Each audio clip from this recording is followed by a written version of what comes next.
Hello friends, welcome back. स्वागत है आपका हमारे आज के ब्लॉग में। जो आज का हमारा ब्लॉग है वो एसआरएफ प्रिमिटिव के ऊपर होने जा रहा है। मे बी वीडियो लेंथी हो सकता है, पर वीडियो आपके लिए आज का बहुत ही हेल्पफुल होने जा रहा है, तो लास्ट तक देखिए। तो हमारे पास एक क्वेश्चन दिया गया है जिसमें प्रोसेस है, अराइवल टाइम है, बस टाइम है। तो उसका waiting time, turn around time, response time, average waiting time, average turn around time हमें फाइंड आउट करना है। तो हमें यहाँ पे सिर्फ प्रोसेस दी है, अराइवल टाइम दिया है, बस टाइम दिया है, और हमें एसजेएफ प्रिमिटिव का यूज़ करके से यहाँ पे इन वैल्यूज़ को फाइंड आउट करनी है। तो सबसे पहले हम यहाँ पे एक गैंग चार्ट क्रिएट कर लेते हैं। तो हम यहाँ पे एक गैंग चार्ट बनाएंगे जिसकी मदद से हमें वैल्यू फाइंड आउट करना थोड़ा आसान हो जाएगा। तो सबसे पहले हमें पता है, क्योंकि हमें पिछली वीडियो में भी डिस्कस कर चुके हैं इसके बारे में, कि जो भी प्रोसेस सबसे पहले आती है तो उसका अराइवल टाइम क्या होना चाहिए, 0 से स्टार्ट होना चाहिए। तो जो प्रोसेस का अराइवल टाइम 0 होगा तो सबसे पहले वही प्रोसेस क्या होगी, एग्जीक्यूट होगी। तो यहाँ पे सबसे पहले 0 से अराइवल टाइम शुरू होगा। तो P1 जो प्रोसेस है उसका अराइवल टाइम 0 है, तो यहाँ पे सबसे पहले P1 प्रोसेस एग्जीक्यूट होगी। देन अब हम यहाँ पे चेक करते हैं, हमने 0 पे अराइवल P1 हुई, हमने एक प्रोसेस एग्जीक्यूट की P1 की। ओके, तो हम फिर यहाँ पे चेक करेंगे। अब जो एक प्रोसेस एग्जीक्यूट हुई तो यहाँ पे हमने चेक करा 1 किसी का अराइवल टाइम तो नहीं है, लेकिन यहाँ पे किसी का भी अराइवल टाइम 1 नहीं है। तो हमने P1 को फिर से एक टाइम और एग्जीक्यूट करा। तो हमने 2 बार P1 को एग्जीक्यूट कर लिया है, प्रोसेस को रन कर लिया है। फिर हम 2 पे चेक करेंगे कि अराइवल टाइम किसी का 2 तो नहीं है। हाँ, यहाँ पे अब P2 जो प्रोसेस है उसका अराइवल टाइम 2 है। अब हमने क्या मिल गया, अराइवल टाइम मिल गया।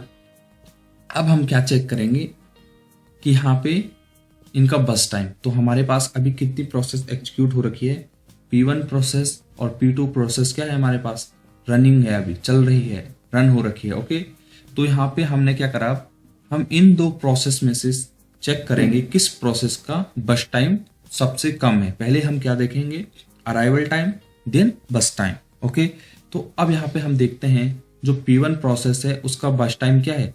हमने P1 प्रोसेस 2 बार क्या कर ली है, एग्जीक्यूट कर ली है, रन कर ली है। तो हमारे पास क्या होगा, उसका अभी यहाँ पे माइनस हो जाएगा 2।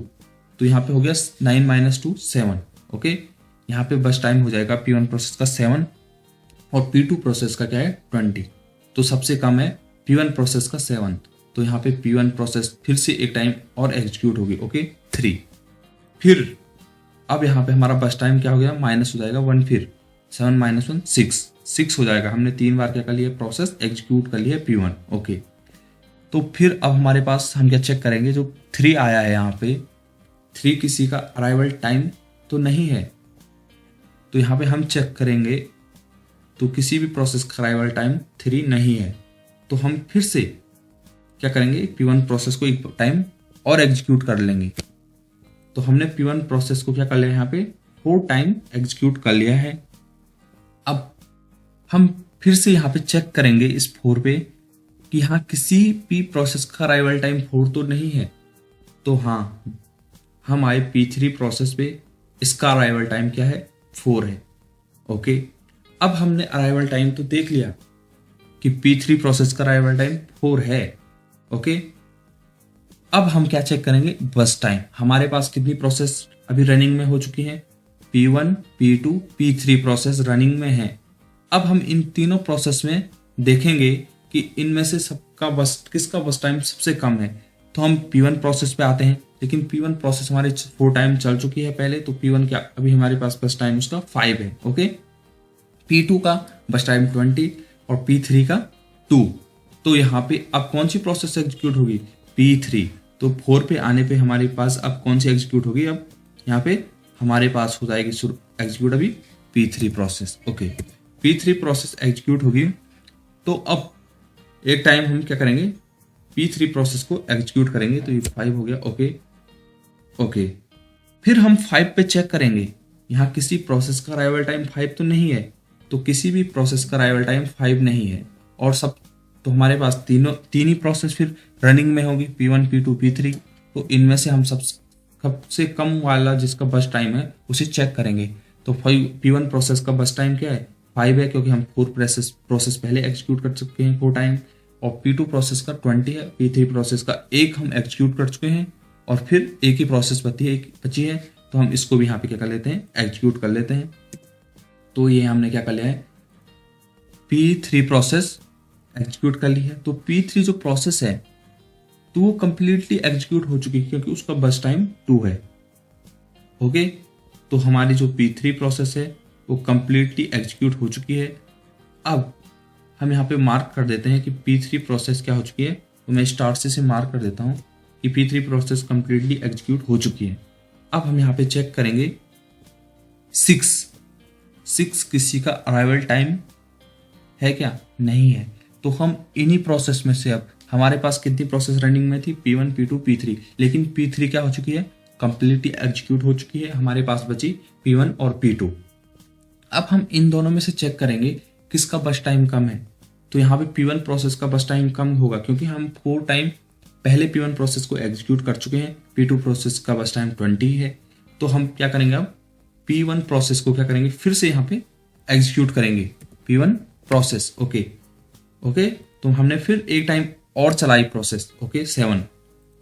देन अब देखो हम यहाँ पे चेक करेंगे, जो 7 है इसका कोई अराइवल टाइम तो नहीं है किसी प्रोसेस का। हाँ, P4 जो प्रोसेस है उसका अराइवल टाइम क्या है, 7 है। ओके, अब हमारे पास कितनी प्रोसेस रनिंग में हो गई, P1 P2 P4। P3 तो कंप्लीटली एग्जीक्यूट हो चुकी है, इसलिए हम उसको नहीं लेंगे, कंसिडर नहीं करेंगे अब। ओके, अब हम कंसिडर करेंगे P1 P2 P4। तो अब हम अराइवल टाइम तो देख लिया, 7 पे प्रोसेस आ रही P4। अब हम इन सब का बस टाइम चेक करेंगे, P1 P2 और P4 का जो प्रोसेस रनिंग में है उन प्रोसेस का बस टाइम चेक करेंगे। तो P1 प्रोसेस का बस टाइम चेक करेंगे, तो हमने P1 प्रोसेस को कितने टाइम, 5 टाइम पहले ही एग्जीक्यूट कर लिया है। तो हमारे पास बची है 4 बस टाइम है उसका, और P2 का 20, P4 का 14। तो हमारे पास सबसे कम किसका है, P1 का। तो P1 को हम फिर से एक टाइम और एग्जीक्यूट कर लेंगे, तो 8। ओके, 8 पे आएंगे हम, तो 8 पे फिर चेक करेंगे किसी का अराइवल टाइम 8 तो नहीं है। तो हाँ, P5 प्रोसेस जो है उसका अराइवल टाइम क्या है, 8 है। ओके, तो हमने यहाँ पे चेक करा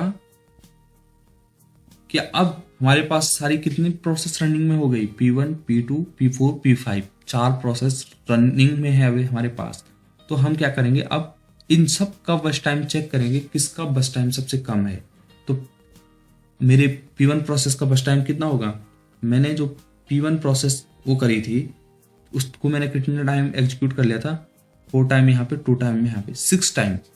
तो मैंने 6 टाइम P1 प्रोसेस को क्या कर लिया है, एग्जीक्यूट कर लिया है। ओके, तो मेरे पास अभी बचा है 3 बस टाइम P1 प्रोसेस का, P2 का 20, P4 का 14 है, P5 का 4 है। तो सबसे बस टाइम कम किसका है, P1 प्रोसेस का। तो P1 प्रोसेस अब क्या चलेगी, यहाँ पे P1 प्रोसेस चलेगी। ओके, फिर हम एक टाइम और करा 9। तो 9 तो किसी का है नहीं, तो सबसे कम बस टाइम किसका है, इसी का है, P1 का। तो हमारे पास 1 2 3 4 5 6 8 और एक प्रोसेस हम यहाँ पे 10 हम लेंगे। अभी P1 प्रोसेस को पूरा कंप्लीटली क्या करेंगे, एग्जीक्यूट करेंगे। 1 2 3 4 ओके, 5 6 7 8 9।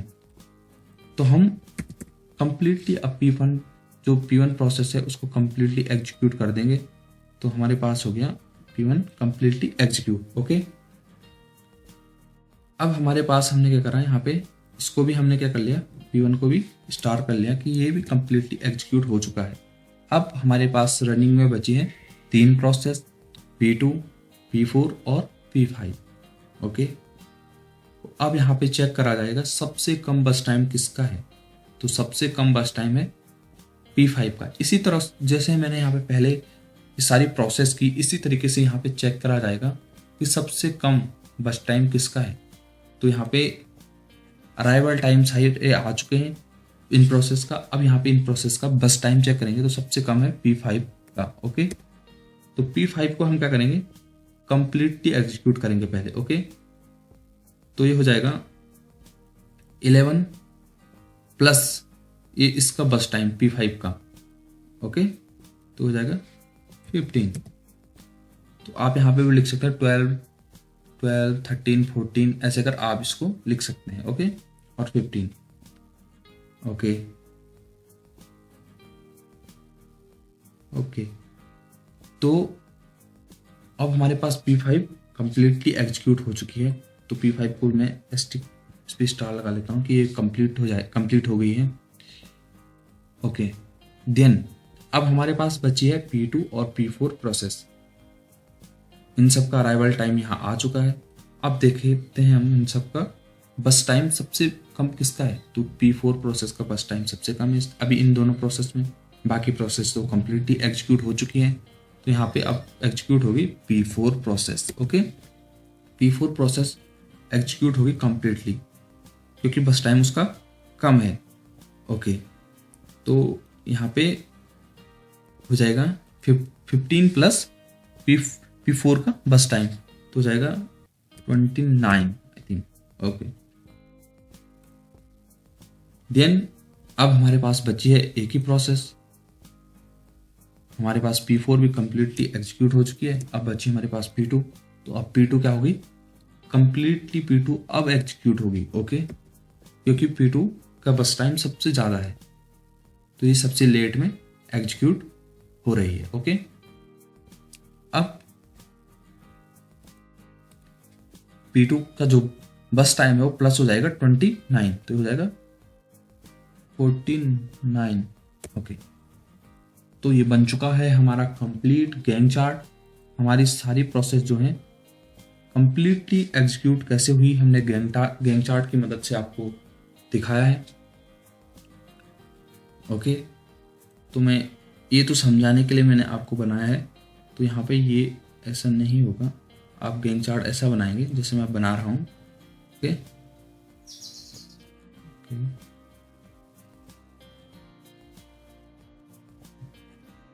यस, तो ये बन चुका है कंप्लीट गैंट चार्ट कि कौन सी प्रोसेस पहले कब एग्जीक्यूट होगी देन कौन सी प्रोसेस एग्जीक्यूट होगी। तो यहाँ पे आप देख सकते हैं कि पहले P1 प्रोसेस हुई एग्जीक्यूट, फिर देखिए हमारे पास P3 प्रोसेस हुई, बस टाइम कम है उसका। उसके बाद देख सकते हैं P1 फिर एग्जीक्यूट हुई, फिर उसके बाद P5 हुई।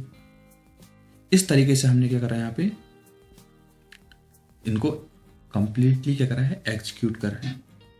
ओके, तो अब हमें क्या फाइंड आउट करना है, इनका waiting time, turn around time और रिस्पॉन्स टाइम। तो हमारे पास सब कुछ तो टेबल में मैंने लिखा ही है तो ये इजी पड़ जाता है। ओके, तो वेटिंग टाइम के लिए फॉर्मूला दिया हुआ है बस टाइम प्लस अराइवल टाइम। तो P1 प्रोसेस का बस टाइम है 9 plus arrival time 0। Okay, minus process finish time. तो अब यहाँ पे हम चेक करेंगे जो P1 प्रोसेस है इसका फिनिश टाइम है 11। यहाँ पे आप देखिए इसका 11 है। ओके, तो ये माइनस हो जाएगा तो ये आ जाएगा यहाँ पे 2। ओके, देन P2 प्रोसेस का बस टाइम है 20। ओके, प्लस अराइवल टाइम है 2, देन माइनस P2 प्रोसेस का फिनिश टाइम। तो ये P2 प्रोसेस का फिनिश टाइम है आपके पास 49 तो यह जाएगा 27।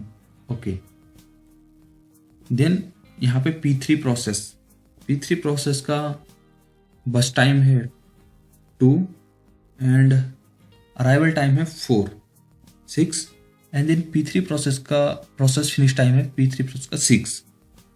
Okay, -6, 0। Okay, then P4 process का बस टाइम है 14 एंड अराइवल टाइम है 7 तो हो गया 21 minus process finish time P4 process का। तो P4 प्रोसेस हो रही है 29 पे finish 8। Okay, then P5 process का बस टाइम है 4 एंड अराइवल टाइम है 8, so minus process finish time, तो P5 प्रोसेस का फिनिश टाइम है 15। ओके, तो ये हो जाएगा -3। Okay, sorry. ओके, तो हमारे पास इनका वेटिंग टाइम तो सबका आ चुका है। अब हम काउंट करेंगे टर्न अराउंड टाइम। ओके, तो इनका turn around time, P1 process का टर्न अराउंड टाइम क्या है 11। ओके, क्योंकि यहाँ पे है पूरा टर्न अराउंड टाइम कितना टाइम दिया है। Okay, sorry, turn around time निकालने के लिए process finish time minus process arrival time, तो प्रोसेस फिनिश टाइम है इसका 11 और प्रोसेस अराइवल कितने पे होता है P1 अराइवल होगा 0 पे, तो ये होगा 11 turn around time. Okay, then P2 process का process finish time minus process arrival time, तो P2 प्रोसेस का फिनिश टाइम है यहाँ पे 49 माइनस P2 प्रोसेस कितने पे अराइवल हो रही है 2 पे, तो ये 47। ओके, देन P3 प्रोसेस का प्रोसेस फिनिश टाइम है P3 का 6 और अराइवल कितने पे हो रहा P3 4 पे, तो ये हो गया 2। ओके, देन P4 प्रोसेस, जो P4 प्रोसेस है उसका प्रोसेस फिनिश टाइम है P4 प्रोसेस का 29 minus process arrival time P4 का 7, अराइवल टाइम है 7, तो ये 22। ओके, देन P5 प्रोसेस का प्रोसेस फिनिश टाइम है P5 का 15 एंड अराइवल टाइम है 8, तो हो गया 7। ओके, ये तो आ चुका है हमारे पास सबका turn around time. Then response time, अब देखिए आप रिस्पॉन्स टाइम होगा, रिस्पॉन्स टाइम हमारे पास है turn around time minus waiting time. अब आपके पास टेबल कंप्लीटली बन चुकी है तो रिस्पॉन्स टाइम निकालना इजी पड़ जाता है। ओके, इसीलिए मैंने ये टेबल बनाई है। तो ये आ गया 9।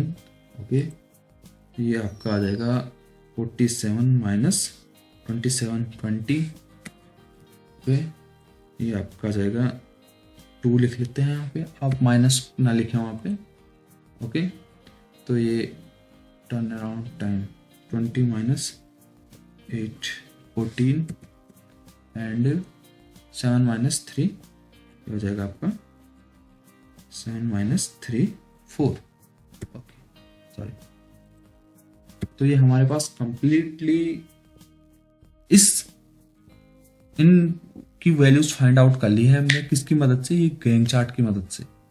तो गैंग चार्ट की मदद से हमने क्या करा, इन सब की वैल्यूज के कली फाइंड आउट कर ली है। प्रोसेस फिनिश टाइम आप देख सकते हैं कि जहां पे प्रोसेस कंप्लीटली फिनिश हो, जैसे आप P3 देख सकते हैं 6 पे हो रही है, P1 हो रही है 11 पे, ये वाला काउंट करेंगे, ये वाला नहीं। ओके, तो P1 11 पे, P5 15 पे, P4 29 पे, P2 49 पे, ये है प्रोसेस फिनिश टाइम। ओके, अब हमारे पास ये सब हमने निकाल लिया है। अब हम निकालेंगे एवरेज वेटिंग टाइम। तो एवरेज वेटिंग टाइम निकालने के लिए हम क्या करेंगे, जितने भी प्रोसेस का वेटिंग टाइम आया है उन सबको क्या करेंगे +2 +27 2 +27 +0 +8 +3, तो ये आ रहा है 40। मतलब हम कैसे करेंगे आपको दिखा देता हूँ। 2 +27 +0 +8 +3, तो ये आ चुका है हमारा। और डिवाइडेड बाय कितनी प्रोसेस है 5। ओके, डिवाइडेड बाय 5, तो ये आएगा आपका 8। ये हो गया आपका एवरेज वेटिंग टाइम।